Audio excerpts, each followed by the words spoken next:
Home minister मेरे से बात किए और बोले कहाँ हैं आप, तो बोला सर हैदराबाद में हो। तो बोले देर होगी मगर आप आइए।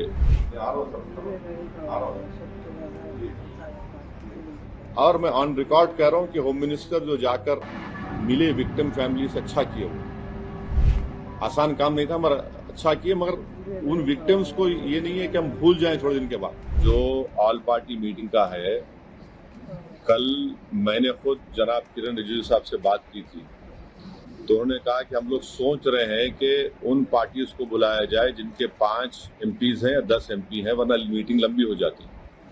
तो बोला हम छोटे पार्टीज को बुला लीजिए, तो वो मजाक करे, अरे तुम्हारी आवाज तो बड़ी ऊंची है। तो इसीलिए मैंने आज ट्वीट किया था कि ये मसला बड़ा अहम है, नेशनल इंपॉर्टेंस का है, जो ऑल पार्टी मीटिंग होने जा रही है, कि इसमें सब पार्टीज को बुलाया जाए। तो अभी जब मैं आपसे बात कर रहा था तो होम मिनिस्टर ऑफिस से होम मिनिस्टर मेरे से बात किए और बोले कहाँ हैं आप, तो बोला सर हैदराबाद में हो। तो बोले देर होगी मगर आप आइए।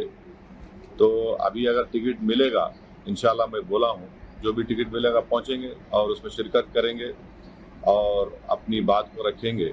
किसके ऊपर अकाउंटेबिलिटी फिक्स होगी? आखिर ये लोग कैसे आए? अगर पहलगाम तो आ गए तो श्रीनगर भी जा सकते हैं लोग। तो ये अकाउंटेबिलिटी फिक्स होना जरूरी है, डिटरेंस पॉलिसी हमारी देखना जरूरी है, और ये जो हरकत किए ये कुत्ते, इनको सजा मिलना जरूरी है। और असल इनसे ऊपर जो शयातीन बैठे हुए हैं, जो हमेशा नहीं चाहते कि ना भारत में ना कश्मीर में अमन रहे, इनको जड़ पेड़ से इनको सबक सिखाने की जरूरत है। ये सिर्फ मेयर रेटरिक नहीं होना चाहिए, बल्कि ग्राउंड पर उम्मीद करते कि एक्शन होना। और मैं ऑन रिकॉर्ड कह रहा हूं कि होम मिनिस्टर जो जाकर मिले विक्टिम फैमिली से, अच्छा किए। वो आसान काम नहीं था मगर अच्छा किए। मगर उन विक्टिम्स को ये नहीं है कि हम भूल जाएं थोड़े दिन के बाद। उन मरने वालों के परिवार के आंसू रायगा नहीं जाने देना चाहिए। और कई ऐसे वीडियोस है कि जो लोग जिनको पनाह दिए, कश्मीरी मुसलमान पनाह दिए उनको, वो भी तो देखिए आप। जो यहां बोला हूं ये बोलूंगा, और जो वहां बोलूंगा वो बाहर आके नहीं बोलूंगा। हेलो जी सर, जी सर, जी सर।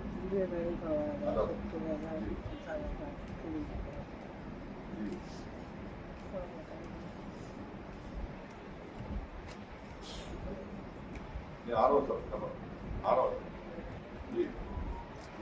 अंग्रेजी का एक बहुत बड़ा अखबार है टाइम्स ऑफ इंडिया। मैं समझ नहीं पा रहा हूं कि उन्होंने इस तरह की हेडलाइन कैसे कैरी की कि कलमा सेव देम। आप इस तरह की हेडलाइन कैसे लगाते, बताइए आप तो पूरे मुसलमानों को ही आप दोषी करार दे रहे हैं। भाई वो आतंकवादियों का कोई मजहब नहीं होता, वो दहशतगर्द हैं।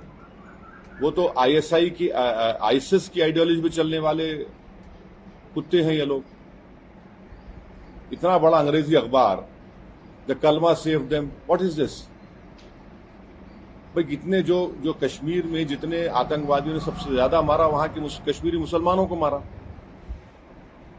सबसे ज्यादा मरने वाले वो है वहां पे, तो उसके बारे में क्या बोलेंगे आप? ये तो एक आइडियोलॉजी है ना, ये तो टेररिज्म की एक आइडियोलॉजी है। तो बड़ी अफसोस की बात है कि इतना बड़ा अंग्रेजी का अखबार होकर आप इस तरह की हेडलाइन कैरी करते हो, द कलमा save them, or the kalma was the difference. You cannot carry such headlines. You cannot generalize the whole great religion of Islam. तो नहीं सुन तो लीजिए। अगर आप ऐसा ही इस तरह की अगर आप हेडलाइन लिखेंगे तो आप तो जो कमीने शैतान बैठे हैं पाकिस्तान में, उनको तो खुश कर रहे हैं आप, उनको तो खुश कर रहे हैं आप। अफसोस की बात है ये। द कलमा वाज द डिफरेंस। आप देखिए हेडलाइन जो है वो उस तरह की हेडलाइन हो सकती है किसी की।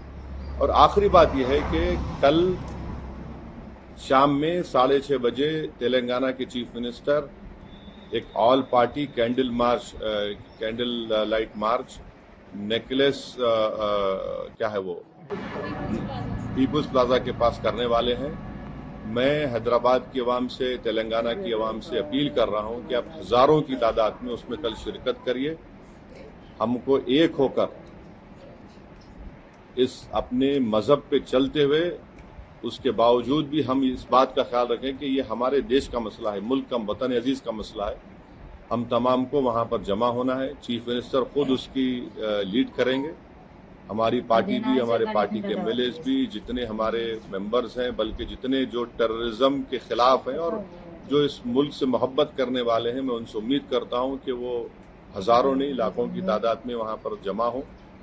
और हमारा वहां पर जमा होना ना सिर्फ हम खराज अकीदत पेश करेंगे उन मरने वाले खानदानों को, बल्कि हम उन लोगों को भी पैगाम देंगे जो दहशतगर्दी के जरिए इस मुल्क में हिंदुओं और मुसलमानों में नफरत की दीवारों को और इजाफा करना चाहते हैं।